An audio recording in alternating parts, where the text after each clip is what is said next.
বাড়ির পাশে এত কচু গাছ হয়ে আছে, তো কচুর গোড়াতে দেখলাম অনেক লতি হয়ে আছে।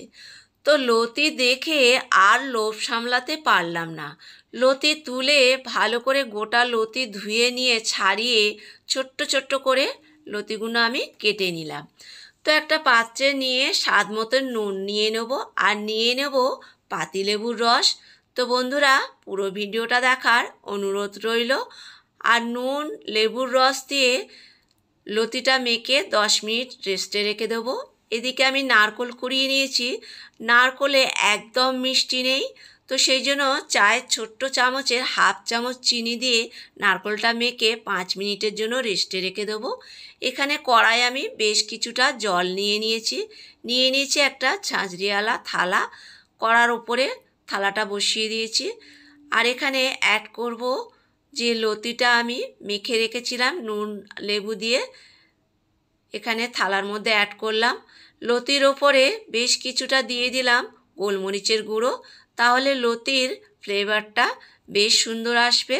আর এখানে লতির থালার মধ্যে দিয়ে চারধারে এইভাবে সমান করে দিতে হবে, তাহলে সুন্দর করে সেদ্ধ হয়ে যাবে। দিয়ে একটা ঢাকনা দিয়ে আমি 10 মিনিটের জন্য ভাপিয়ে নেব। 10 মিনিট পর দেখলাম বেশ সুন্দর সেদ্ধ হয়ে গেছে। আর এখানে আমি নামিয়ে নেব। তো এটা একদম ইউনিক রেসিপি।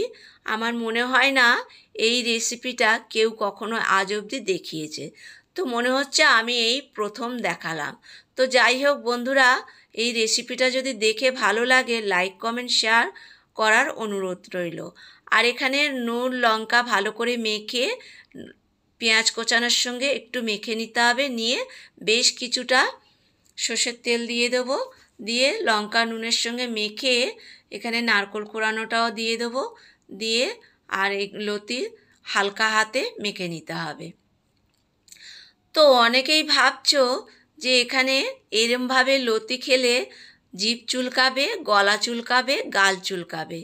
কিছুই চুলকাবে না। আমি নিজেই খেয়েছি। কচুর লতির সেদ্ধ যে এতটা স্বাদ হয় সত্যি আমার জানা ছিল না। তো আমি ভয় ভয় করে এটা কচুর লতি ভাপা করেছি। তো দেখলাম না, একদমই জিভ গলা কিছুই চুলকায়নি। তো ব্যাস, এখানে কচুরলতিটা হালকা হাতে মেখে নিয়ে আমি প্লেটে নিয়ে নিলাম। আর এর মধ্যে দিয়ে দিলাম ওপর থেকে পেঁয়াজ কোচানো, দিয়ে দিলাম কোচানো কাঁচা লঙ্কা, সামান্য দিয়ে দিলাম নারকোল কোড়ানো। তো বন্ধুরা, তোমরা কে কে কচুরলতি খেতে পছন্দ করো অতি অবশ্যই আমার কমেন্টে জানাবে।